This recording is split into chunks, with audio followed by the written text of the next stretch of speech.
would like to introduce the youngest speaker in the panelists first, the representative of the youth themselves, Margianta Suratman Juanda. Silakan naik ke atas panggung, please. Now please, Margianta.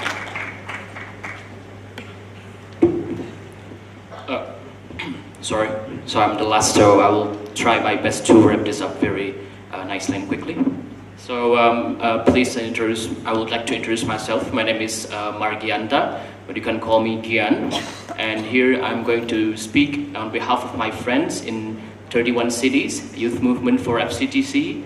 And we would like to explain how actually youth are actively engaging in fighting tobacco in Indonesia.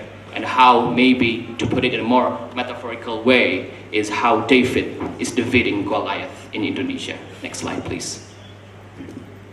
So, let us, before we see the story, let us see the history of youth in Indonesia. So in 1945, we have our independence. And our independence from colonization was also brought by the active role of youth all over Indonesia.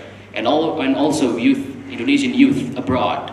They were working together. They know what's best for our country. And they want independence so that we can move forward as a greater nation, united in diversity. And then in 1998, we have the Reformation. So we were shackled by a government that was authoritarian, but we brought it down. There was economic crisis as well, but we managed to overcome it. And who else was the agent? It was youth. It was students rallying on the streets, speaking out, and telling that we want democracy. We want what's best for our country. The youth knows what's best for our country. And then later on, we have, in 2045, as Minister Bambang has mentioned before, there's a demographic bonus. When the number of productive population in our country will be the highest in our history. And it only happens once in the history of a nation. But if we see closely, how do the big tobacco see the youth? Next slide, please. The big tobacco see youth mainly as targets. We are their customers. They are profiting from youth smokers. Because once they smoke in their youth, they will smoke for the rest of their lives. And we are the pawns in their game. They make us turn into each other. You know, as our first president said, your challenge in the future will be harder because your enemy will be amongst you. You will be fighting each other, and that is happening in the context of tobacco. They turn us against each other. We are the pawns in their game. And as it's been mentioned before in the internal memo in I-84, we are their potential customers. So we are numbers of profits in their reports. We are dehumanized. We are quick bucks for them. This is how the big tobacco see youth. Next slide, please. And so if we see, this is actually pretty old data, but in 2010, the big tobacco industry recruited 3.96 million smokers in Indonesia between the age of 10 until 14 years old. And by that sense, every day we have youth among the age of 10 until 14 years old started smoking in the amount of 10,869. So this is very worrying. This is very worrying. And is to see just before we go to Asia Pacific, we see the ASEAN or Southeast Asian region.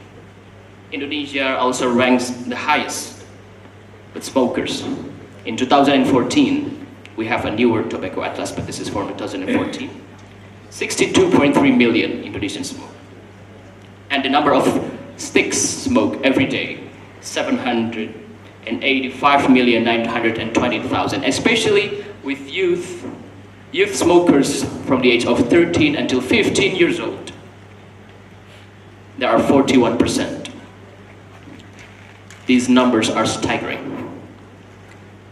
And the big tobacco are too smart and too cunning to know that actually what they have been doing with their marketing, by making it accessible, by making advertisement, promotion, sponsorships everywhere, by appearing as the good guys with their philanthropy, etc. among youth, and funding concerts. If you want to watch a superhero movie in the theater, you see a tobacco advertisement. If you want to hang out in the street, eat some local street food, some people will try to sell cigarettes for you or promotion. When you try to do a cultural event, one of my favorite writers, Indonesian literary writers, etc. But then the one who sponsored it is big tobacco.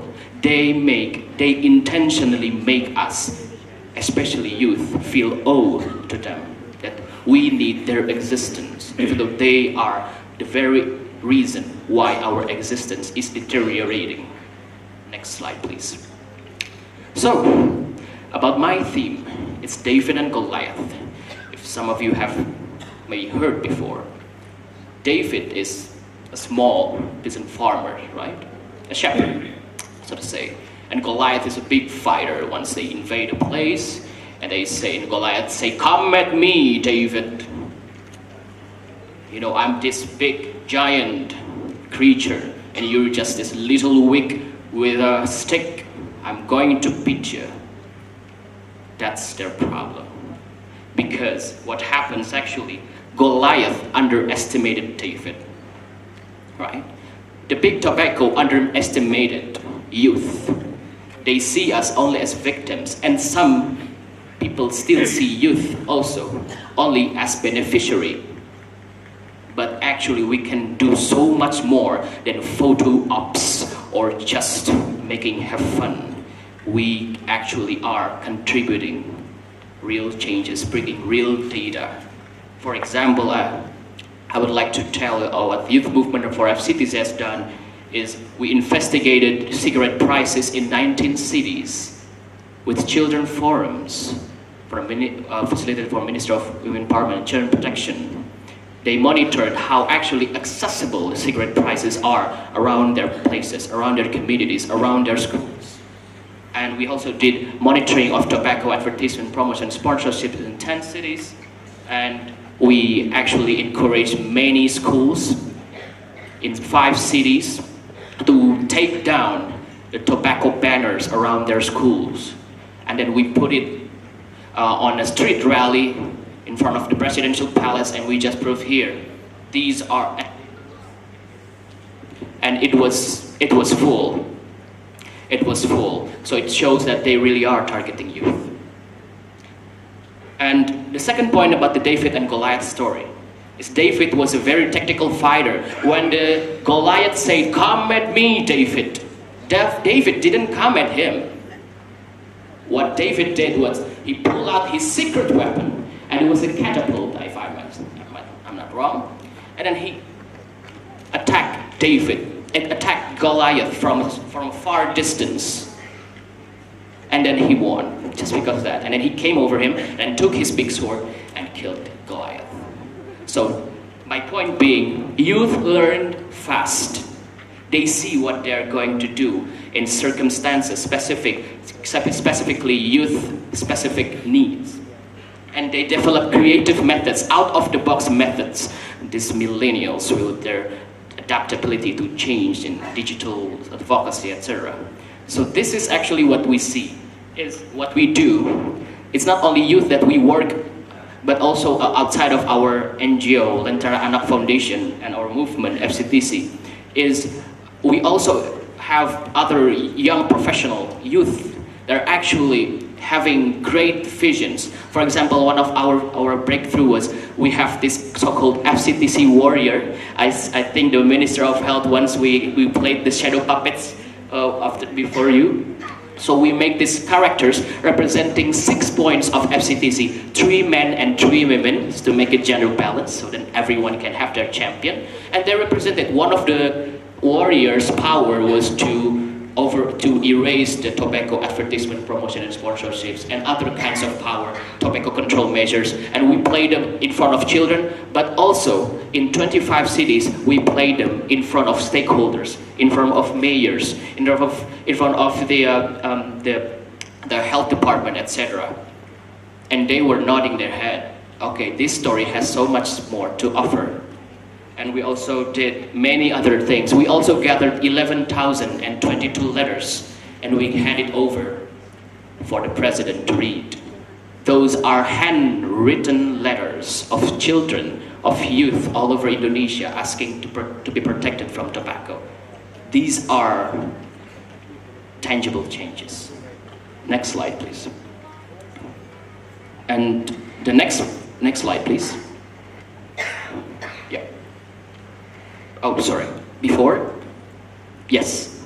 So, the next slide, we see that Goliath is big, but David's power is element of surprise. Goliath wasn't seeing it coming. So, youth executed their methods in strategic ways. As I mentioned before, we do it in front of stakeholders. We do it in Children Forum, where all of 35 provinces of Indonesia were present. And then the last thing is David volunteered himself when nobody wanted to. I think I've spoken with Mrs. Mary from SATCA and others as well. They rarely seen that it really takes great participation in youth to really fight back tobacco other than in Indonesia. It's not that we undermine other countries, but our problems is just so staggering that we really need, we need youth also to come over and really actively engaging, doing research, doing advocacy, because it is that big of a problem. So, David volunteered himself, so is youth in Indonesia for big tobacco.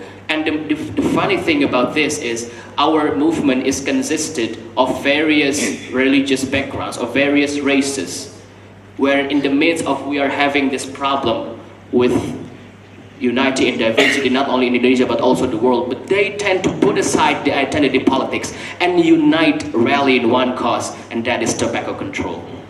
So this is also seen as tobacco control paving a way for a better unity and diversity. Next. So, next. Yeah, I will just skip this part. Yeah, so the conclusion here is we are seeing youth, actually, they can mobilize a more massive movement. And the second point is youth are creative. And the third one, they are active in social media, digital savvy. They really know what to do and what to think and what to feel and what to call to action. And they prioritize volunteerism over identity politics. This is rarely seen.